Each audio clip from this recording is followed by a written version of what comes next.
What's up everyone, Zach here. Today we're tackling a question I see all over the internet, a challenge that promises incredible health transformations. What happens if you cut out sugar for 30 days? It sounds simple enough, but sugar is everywhere, hiding in places you wouldn't even expect. From your morning cereal to your post-workout protein bar, it's become a staple in the modern diet. But what if we decided to break up with it, just for a month? This isn't just another fad diet, there's real science behind the idea of reducing our sugar intake, and the potential benefits are pretty compelling. The conversation around sugar-free living has been getting louder, and for good reason. More people are becoming aware of the impact that excessive sugar can have on their bodies, from energy levels and skin health to more serious long-term conditions. It's not about demonizing a single ingredient, but about understanding its effects and making more informed choices. For the next 30 days I did just that. I dove deep into the research and cut out added sugars to see what would really happen. The goal wasn't just to survive without sweets, but to truly understand the physiological changes that occur when you give your body a break. So stick around as we go through this journey chapter by chapter. We're going to break down the science in a way that's easy to understand, looking at everything from what happens to your energy and your skin, to how it impacts your heart and your risk for chronic diseases. I'll be sharing what the medical literature says and what you can realistically expect if you decide to take on this challenge yourself. Is it worth the cravings and the label reading? Let's find out together. Let's get into it. Let's start with something we all want more of: energy. You know that mid-afternoon slump? That feeling where you desperately need a coffee or a sugary snack just to keep your eyes open. A big culprit behind that is the blood sugar roller coaster caused by, you guessed it, sugar. When you consume a sugary drink or a pastry, you're essentially flooding your system with glucose. Your body reacts by releasing a surge of insulin to shuttle that glucose out of your bloodstream and into your cells for energy. This causes that initial sugar rush or burst of energy that feels great for a moment, but what goes up must come down. That rapid spike is followed by a dramatic crash. The large insulin response can actually overcorrect, pushing your blood sugar levels below normal, a state known as reactive hyperglycemia. This is what triggers that feeling of fatigue, irritability, brain fog, and even more cravings for sugar to bring your levels back up. It's a vicious cycle. You eat sugar to get energy, then you crash and crave more sugar to combat the crash. It keeps your body in a constant state of flux, never allowing your energy levels to truly stabilize. By cutting out added sugars, you break this cycle. Your diet starts to consist of more complex carbohydrates, proteins, and healthy fats, which are digested and absorbed much more slowly. This leads to a gradual, steady release of glucose into your bloodstream. Your pancreas doesn't need to work overtime, pumping out massive amounts of insulin. As a result, your blood sugar levels remain much more stable throughout the day. Instead of experiencing those jarring peaks and valleys, you get a consistent, sustained supply of energy, which means no more 3 p.m. slump and a more alert, focused you from morning to night. Now let's talk about something many of us are concerned with: our skin. We spend so much on creams and treatments, but we often overlook what's happening on the inside. There's a strong and growing body of evidence linking high sugar consumption to skin problems like acne and premature aging. The primary mechanism here is a process called glycation. When you have excess sugar molecules in your bloodstream, they can attach themselves to proteins like collagen and elastin, which are the building blocks that keep your skin firm and elastic. This process forms harmful new molecules called advanced glycation end products, or AGEs for short. It's a fitting acronym because that's exactly what they do. They age you. These AGEs damage the collagen and elastin fibers, making them stiff, brittle, and less effective. Over time, this can lead to a loss of skin elasticity, the formation of fine lines and wrinkles, and a generally duller complexion. Think of it like this: your skin's support structure, which is normally bouncy and resilient, becomes hardened and fragile, making it more susceptible to damage and aging. Furthermore, a high sugar diet can exacerbate acne. Sugar causes a spike in insulin and another hormone called insulin-like growth factor 1. Both of these hormones can increase the production of sebum, which is the oily substance that can clog pores. They also ramp up inflammation throughout the body, which is a key driver of acne. So, by reducing your sugar intake, you're not just avoiding glycation, you're also calming down the inflammatory processes and hormonal signals that lead to breakouts. Many people who cut out sugar report clearer, brighter, and less inflamed skin within just a few weeks.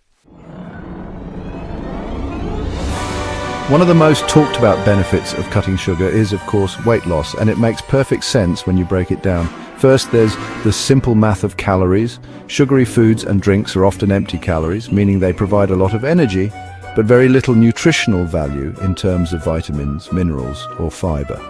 A single can of soda can contain nearly 40 grams of sugar and about 150 calories with zero nutritional benefit.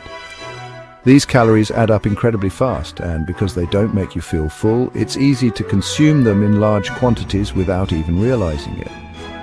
But the impact of sugar on weight goes far beyond just its calorie count. As we discussed in the energy chapter, sugar messes with your blood sugar and insulin levels. This hormonal chaos also disrupts the signals that control hunger and satiety.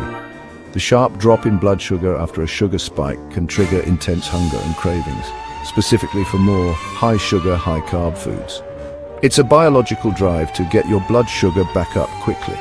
This means that even if you've consumed enough calories, your brain is telling you that you're still hungry, leading to overeating. There's also the role of hormones like leptin and ghrelin. Leptin is the satiety hormone that tells your brain you're full, while ghrelin is the hunger hormone. Studies suggest that high fructose consumption, a common type of sugar, can lead to leptin resistance. This means that even when your fat cells are producing plenty of leptin to signal fullness, your brain doesn't get the message. Your appetite remains switched on.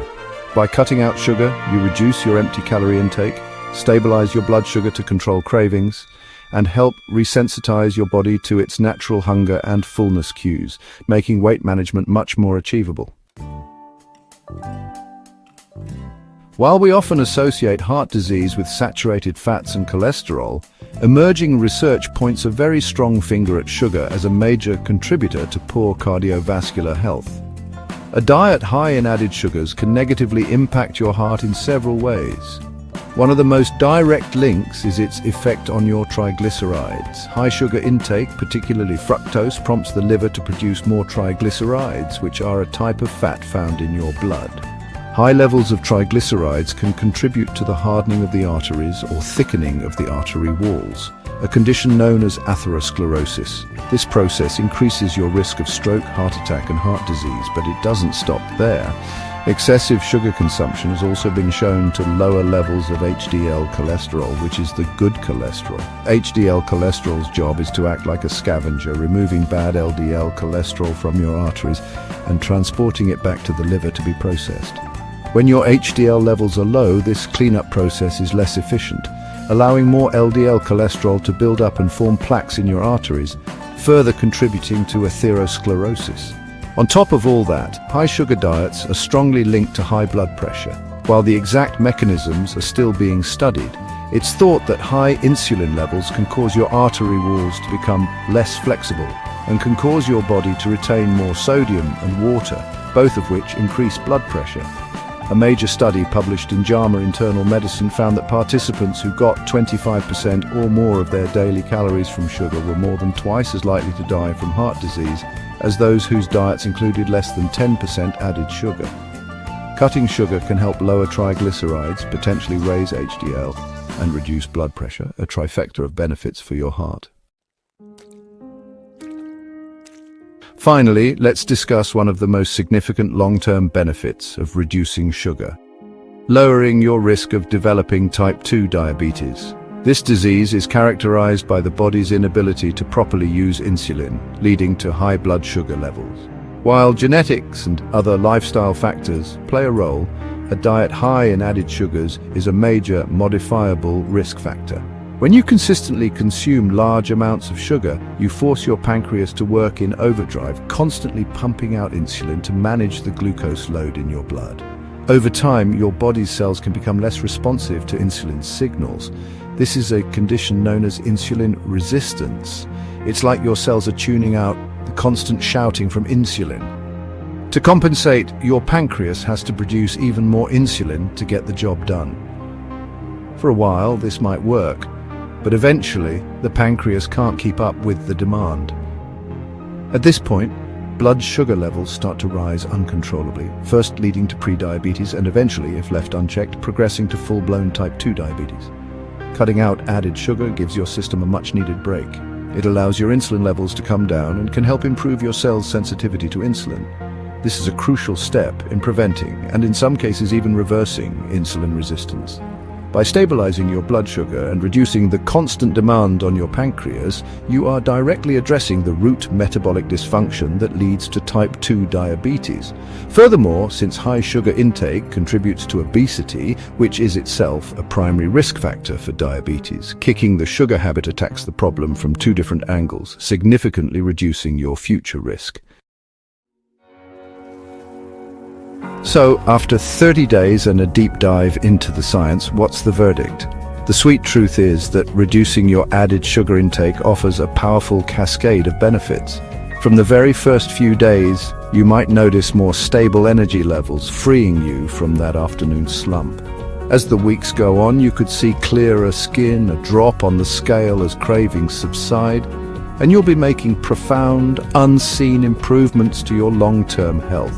You're actively lowering your risk factors for some of our most prevalent chronic conditions, heart disease and type 2 diabetes. It's a challenge that pays dividends both immediately and for years to come. This isn't about achieving perfection or vowing to never eat a piece of birthday cake again. It's about awareness and control. It's about understanding what's in your food and how it affects your body, empowering you to make choices that serve your health goals. A 30-day challenge can be a fantastic reset, a way to break old habits, recalibrate your taste buds, and discover just how good you can feel. You might be surprised to find that fruit tastes sweeter and that you no longer need that sugary coffee to get through your day. I highly encourage you to consider trying this challenge for yourself. Pay attention to your body, notice the changes, and see how you feel. If you decide to take the plunge, I want to hear all about it. Drop a comment below and share your experience, the good, the bad, and the unexpected. What was the hardest part? What was the biggest benefit you noticed? Let's build a community and support each other on this journey to better health. As always, thank you for watching. Stay healthy, and I'll see you in the next video.